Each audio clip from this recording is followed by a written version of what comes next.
ಮಕ್ಕಳು ನೋವು ಎಷ್ಟು ಸಮಯದಿಂದ? 10 ವರ್ಷ ಆಯ್ತು. ಚಿಪ್ಪು ಸವದಿವೆ. ಸ್ಟೋನ್ ಆಪರೇಷನ್ ಆಗಿದೆ. Okay okay, kidney stone operation ಆಗಿದೆ. ಅದು ನೋವು ಇದೆ ಈಗ ಅಮ್ಮ.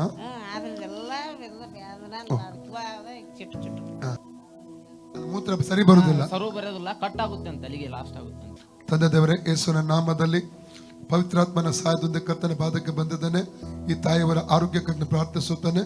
ಕರ್ತನ ತಾಯಿಯವರು ಮುಟ್ಟಬೇಕಾ ಕರ್ತನ ಕೇಳ್ಕೊಳ್ತಾನೆ.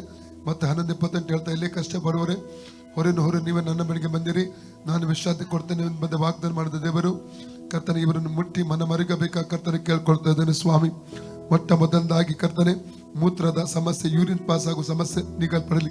ಅದರ ಹಿಂದೆ ನಿಂತಿರುವಂತಹ ದುಷ್ಟ ಅಂಧಕಾರ ಬಲವನ್ನು ಯೇಸು ಡಿಸ್ಕನೆಕ್ಟ್ ಮಾಡ್ತಾನೆ.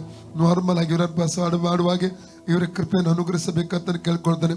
ಕಿಡ್ನಿ ಸ್ಟೋನ್ ಆದ ಸ್ಥಳದಲ್ಲಿ ಉಂಟಾದಂತ ಆ ಶಸ್ತ್ರಚಿಕಿತ್ಸೆ ಆಪರೇಷನ್ ನಿಮಿತ್ತ ಬಂದಂತ ಆ ನೋವು ಕೂಡ ಅದು ಇವರ ಶರೀರ ಬಿಟ್ಟು ಹೋಗಲಿ.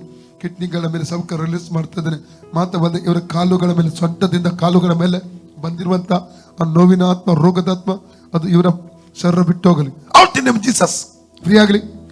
ಕಾಲುಗಳ ಮೇಲೆ ಸೌಖ್ಯ ರಿಲೀಸ್ ಮಾಡ್ತಾನೆ. ಕಾಲಿನ ನರಗಳ ಮೇಲೆ, ಮೊಣಗಂಟಿನ ಮೇಲೆ ಸೌಖ್ಯ ರಿಲೀಸ್ ಮಾಡ್ತಾನೆ.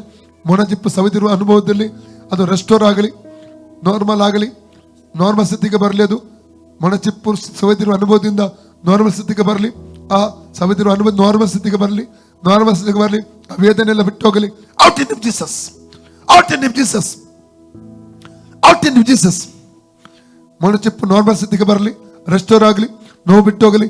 Out in Jesus, out in Jesus, out in Jesus. Free ಆಗಲಿ in the name of Jesus. ತೊಡೆಗಳು ಫ್ರೀ ಆಗಲಿ, ಕಾಲುಗಳು ಫ್ರೀ ಆಗಲಿ, ನರಗಳು ಫ್ರೀ ಆಗಲಿ, ಫ್ರೀ ಆಗಲಿ ಹೆಸರು ನಾಮದಲ್ಲಿ. ಈಗ ನೋಡಿ ಅಮ್ಮ, ಅಲ್ಲೇ ಹೋಗಿ ಬನ್ನಿ ಅಮ್ಮ, ಆ ಕಡೆ.